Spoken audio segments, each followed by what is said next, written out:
Welcome into the latest edition of ESPN FC here on ESPN Plus. Julien Laurent will be joining us later. He's actually been talking to us before the show, hasn't he, Ali? And they've been going at it yet again about this blooming throwing coach. Just let it go, man. We'll maybe get to that in extra time. For the moment, though, of course, here on ESPN Plus, Ali, considering how harsh you were on Barca after that defeat at the weekend against Valencia, how much does this make up for it? How much do we see an improvement? How much is this Setien starting to take hold of this side? Right. The best thing that could have happened to this team in today's game was an early goal. The second best thing that could have happened to this team is an early goal by Antoine Griezmann down the middle of the field, where he's actually in a center forward position, where he's actually receiving the ball in an area in which he can impact the game and score goals for Barcelona. Now, you may think that's not a big deal because this is Leganes, this is Copa del Rey, what have you.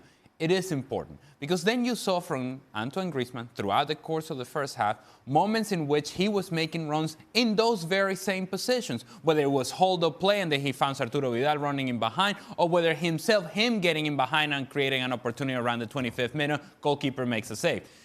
Here's the point.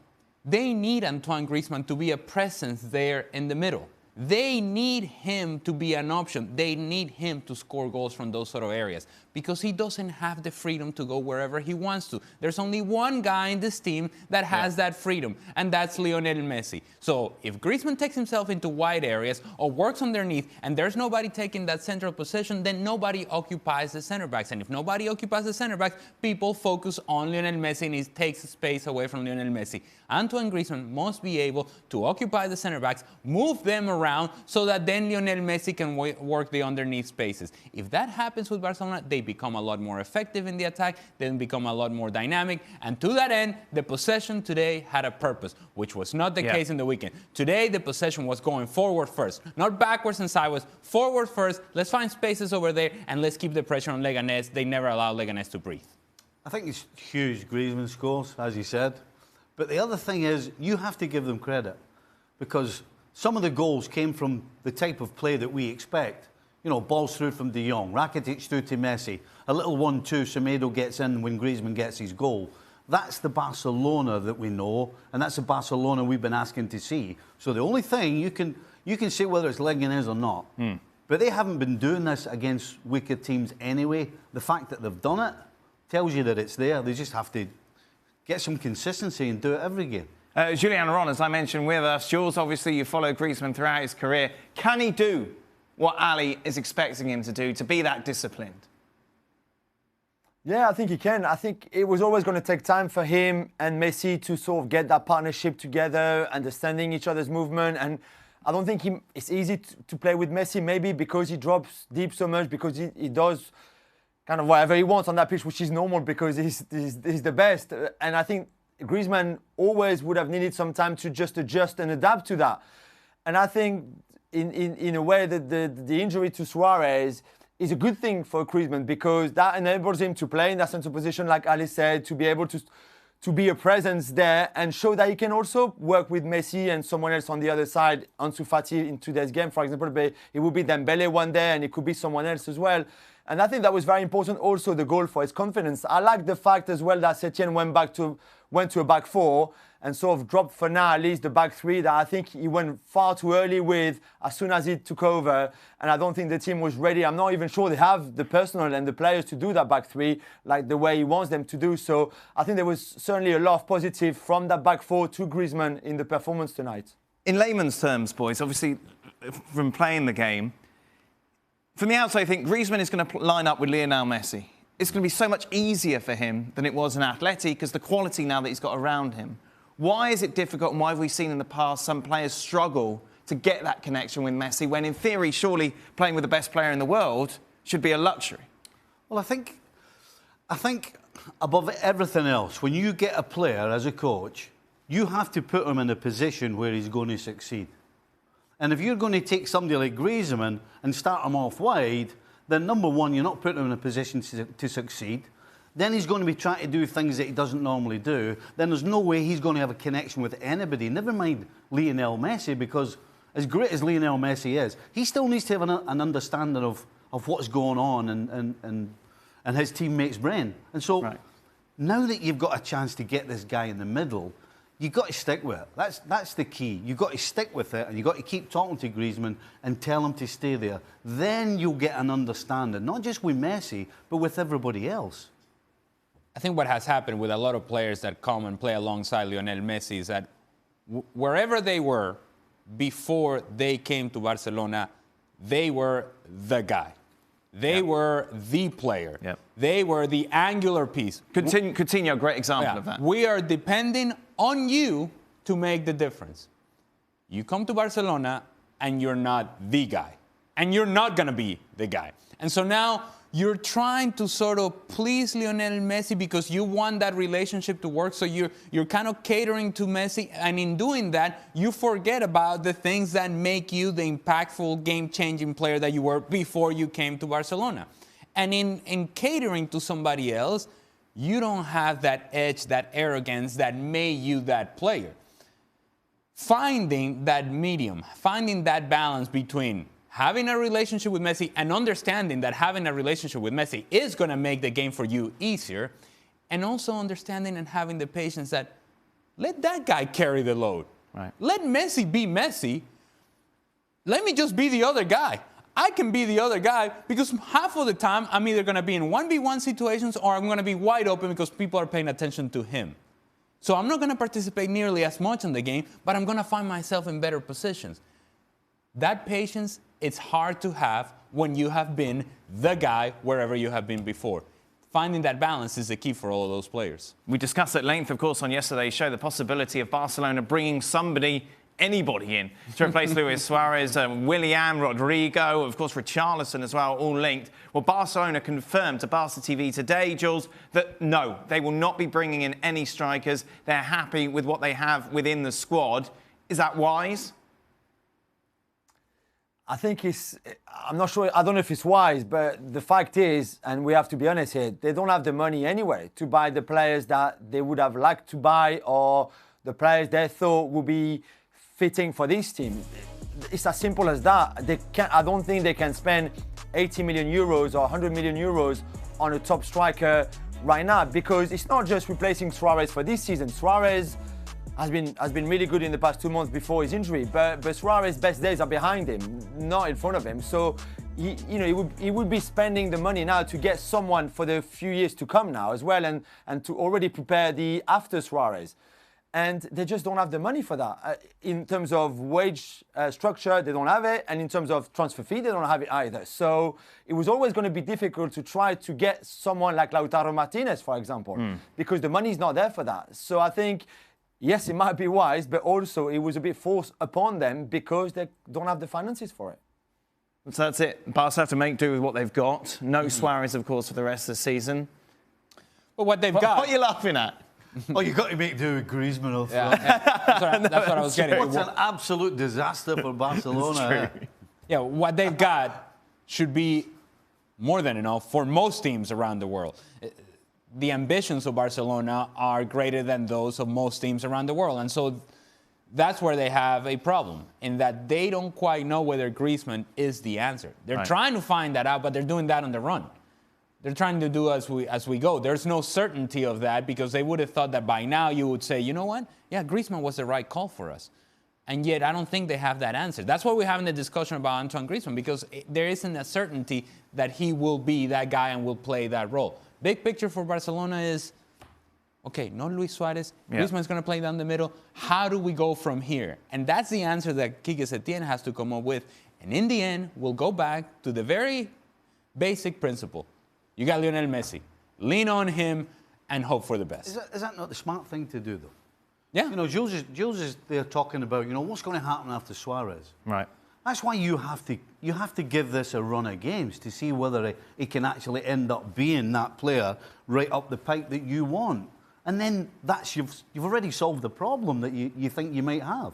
Over the next 24 hours, we talked about Cavani and his future a lot at PSG. Over the last few weeks, Jules, any chance he could leave France? Atleti, of course, heavily linked to a move for the striker. Could that happen?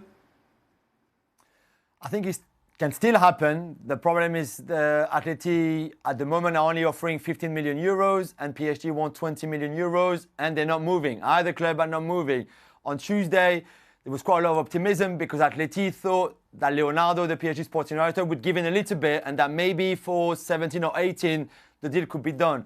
Turns out that Leonardo is not budging at all. It's 20 or nothing. If someone gives 20, Cavani can go. If no one brings 20, then Cavani will stay, even if he doesn't want to stay and even if he's out of contract in the summer. Leonardo would rather let him go for free in the summer than not getting his 20 million euros right now. You can agree or disagree or understand or not understand, but that's the way it is. And until Atleti pay the 20 million euros, Cavani is not going to go to Madrid. And it would be the same for Chelsea if they want Cavani and for United if they want Cavani as well. But right now PSG are very strict and not moving. It's 20 or nothing. Any chance, Jules, we could see over the next day one of those clubs, as you say, maybe not even Atleti, swoop in with that 20 million and make the deal and get it done? Because Cavani wants to leave, yes?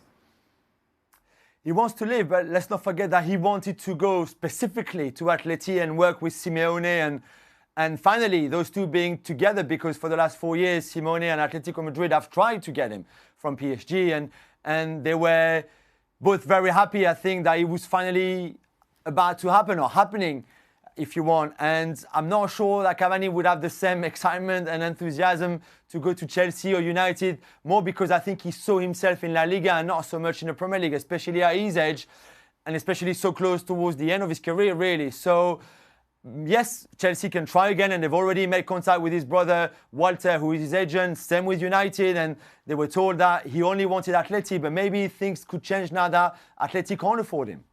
We had Frank on, Jules, and he pretty much poo-pooed the idea of Cavani going and lifting a club and making them better, because he says over the last few months, obviously injury, and he hasn't looked that good when he's come on. Is that harsh? Has he still got something to offer?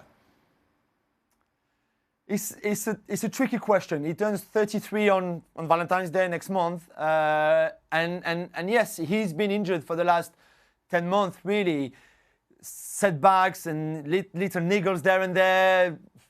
Bigger injuries, if you want, the groin or the hamstring and the calves. And those injuries, they're not good, especially at that age and especially for a striker. So you could have question marks over his fitness for sure. The finishing touch and his ability to score goals will always be there, but the fitness has to be or can be a concern when you think about this in Cavani. And I think that could put off a few clubs to pay that kind of money now when he'll be free in 4 months' time, especially with the wages that he's on. Let's not forget he's on 14 million euros net a year. That's a lot of money for a 33-year-old. So I think there's a lot of pros, but there's also a lot of cons in his case. If you're Atleti, would you pay the extra 5 million? Because they need a shot in the arm at the moment. You just said it. And who's going to score the goals for Atletico Madrid? Huh? Because Diego Costa is injured. Mm-hmm. And are you leaning on Morata? Is this what we're going with? So, do you roll the dice? Obviously, well, but here's the thing. If the difference is 5 million euros, and easy for me to say 5 million euros, but in today's world, it feels like 5 million euros is peanuts. It feels like it shouldn't be, either for PSG or Atletico Madrid, it shouldn't be all that significant. So for me, I just think they just made it into a personal issue, Atletico Madrid and PSG. Yeah. And they're just stubborn. Correct. And I know, I see stubborn in this show. You see stubborn in the mirror? I see stubborn in the mirror, to my right, when Craig is here. I see a lot of stubborn. So you're already throwing the dice offering 15. Yeah, and just do it. If you've decided you want them, then for 5 million, really? I mean, that doesn't make any sense. I wouldn't do it if I was them. I think his injuries over the last 12 months is an absolute nightmare. And he's actually, they're relying on him to come in and get them up the table. He might not even kick a ball. I wouldn't do the deal, but I certainly, if I'm going to offer 15, you go with the 20. But then that's my point, is that if you are saying 15 is good enough, are you just posturing then? Because you were never going to go to 20. And what you're saying at Atletico Madrid and to your fans, you're saying, you know what? Right. We tried, but they wouldn't negotiate with us. So we did our homework. We did what we could, but we couldn't bring them. And maybe it was never in the plans for you. Let's talk about another striker who's been linked to another big club.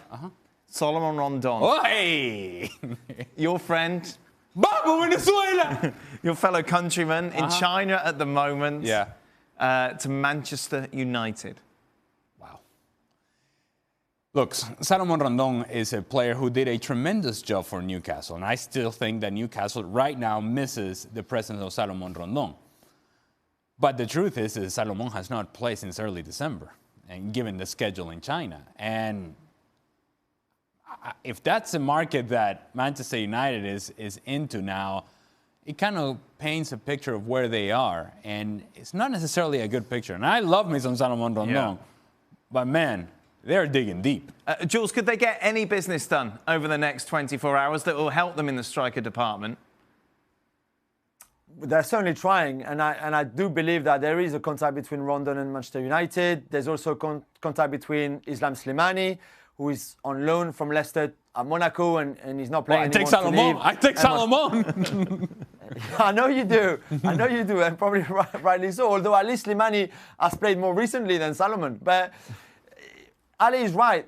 Right now, it's those kind of strikers. It's not Cavani, or it's not that kind of level. It's more the likes of Rondon and Slimani, and maybe they see a big man like that up front would help them a lot, and could play with Martial up front and would complement each other quite well, and I get all of that. And good for them if they believe that's the direction that they should take and go for that kind of striker. But right now, I think if you're looking beyond Rondon and Slimani or players like that, I don't think United are there right now, and there's only one there left, so they will have to make it really quick as well. What a world, Stevie. I tell you, if you're Salomon Rondon, you better snatch their hands off. I mean, it makes no sense to me either.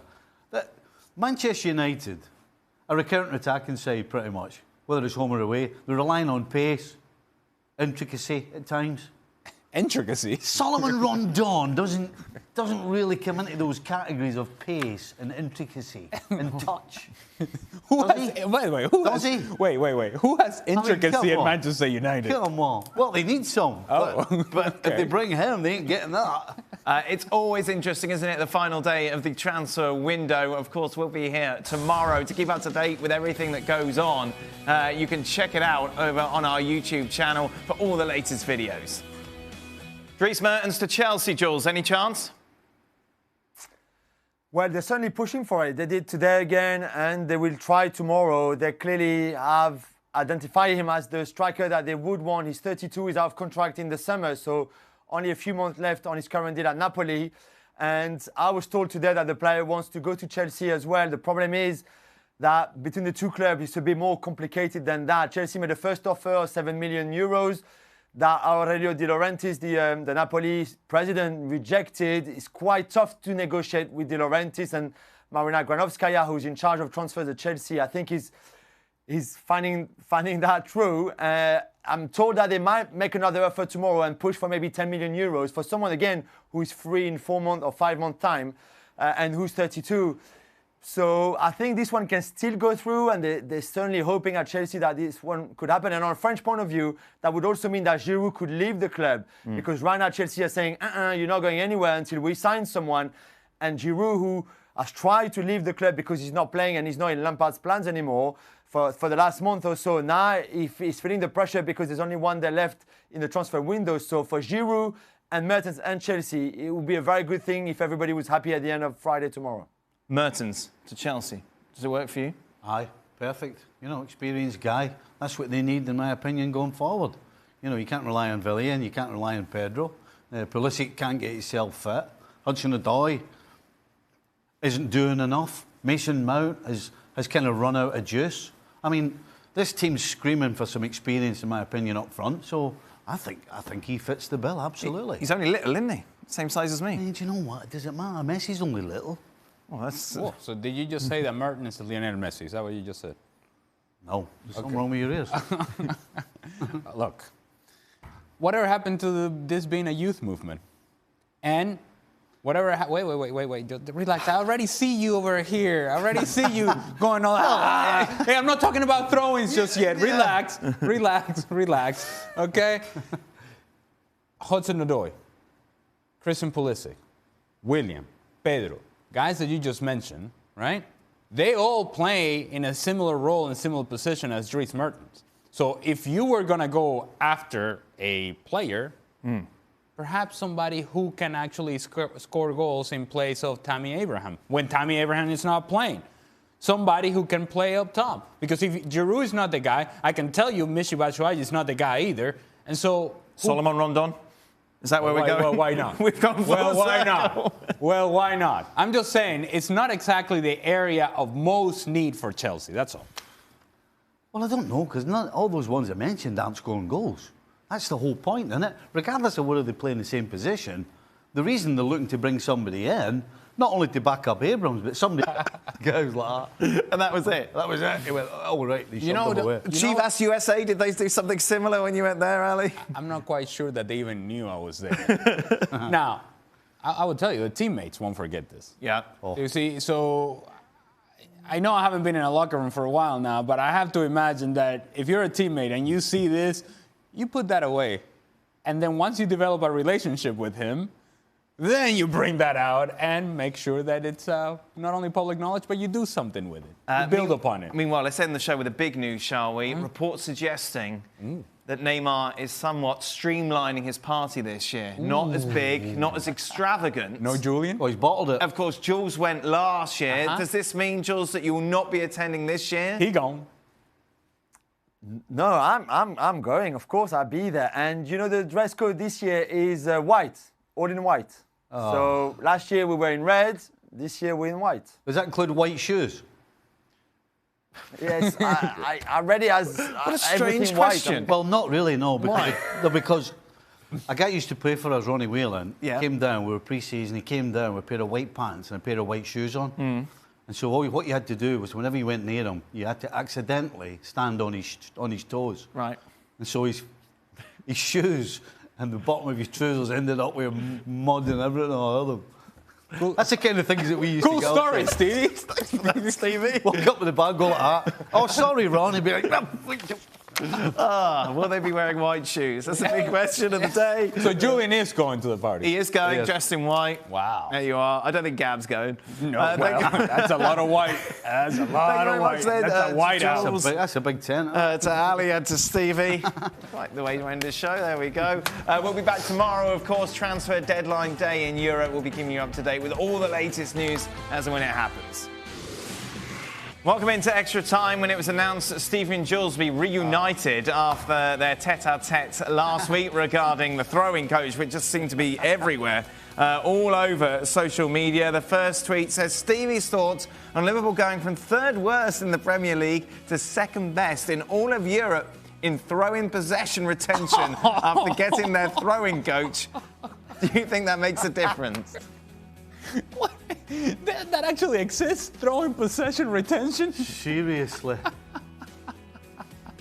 Well, I'll tell you right now, I don't trust anything like that nonsense they've just come out with. I wouldn't trust. You're telling me there's a guy sat in the stand doing all this, counting all this, and Yep. Listen, I've had encounters with such Individuals? individuals. Yes. And I can assure you, I wouldn't be trusting anything they say. The interesting thing is, Jules, that you've become like now the bastion of throwing coaches. yeah. So you're Yeah. like the spokesman for it, Yeah. it seems. Yes. I mean, myself, I work in my house about how to throw the ball and combinations and movement, blocks, all of that. So.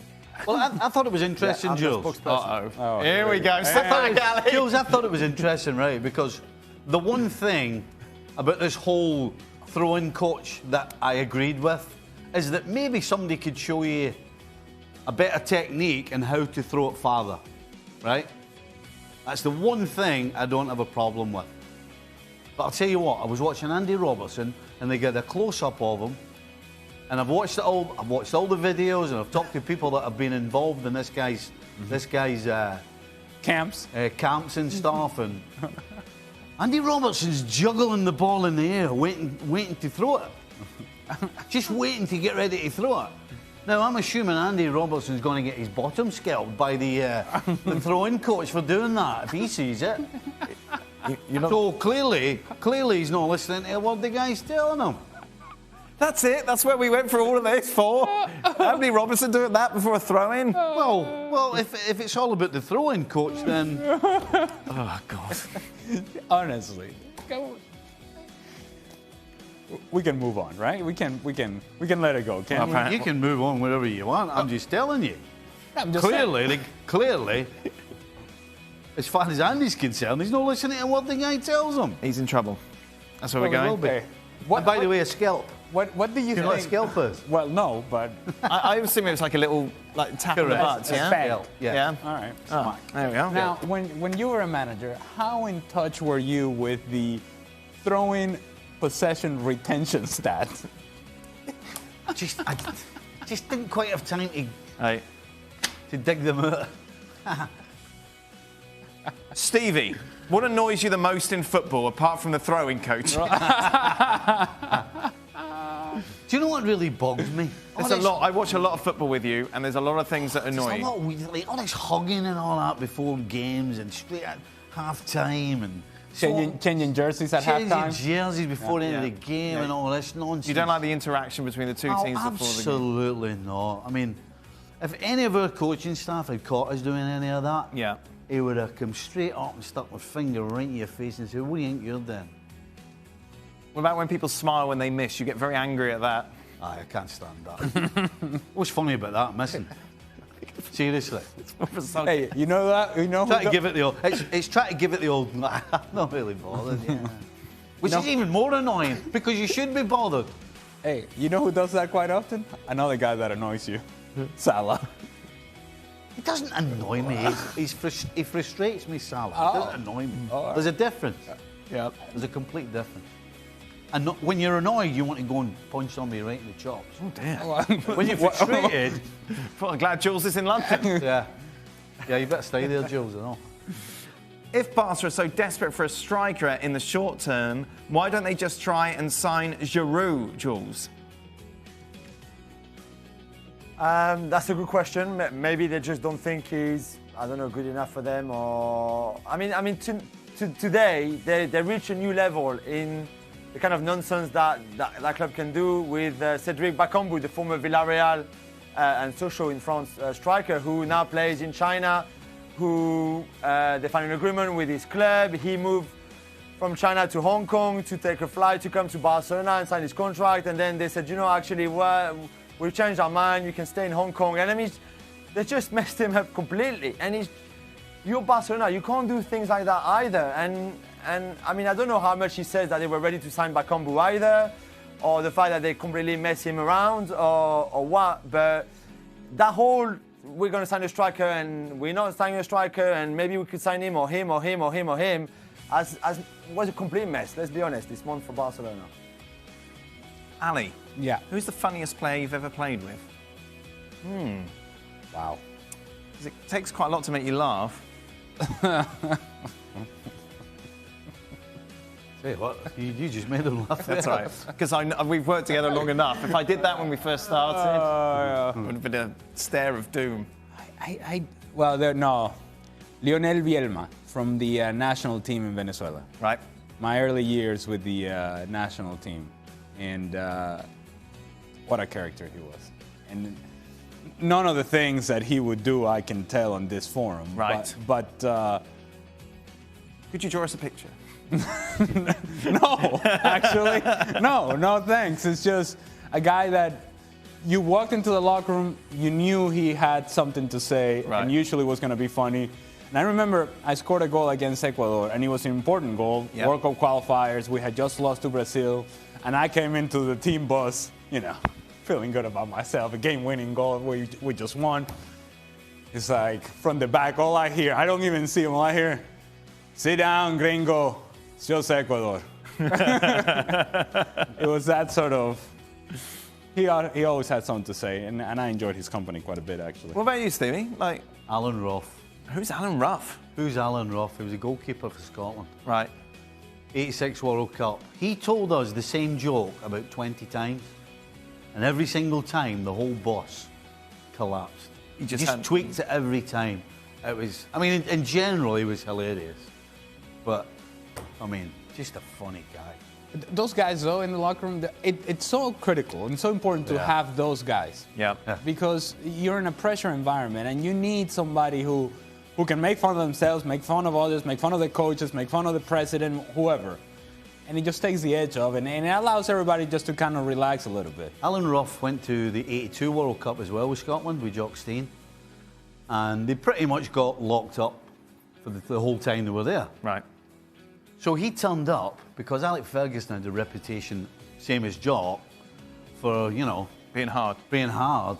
So he turned up to go away to the World Cup. Now we're talking, we were away for, I think, 4.5 weeks, and it could have been longer. He had one bag, like not a case, he had one bag, right? Because we were all turning up with cases, and he's like that. He's like, yeah, great. Why are you bothering with all that stuff? He said, we'll never see the light of day. He said, you'll be stuck in your room the whole time.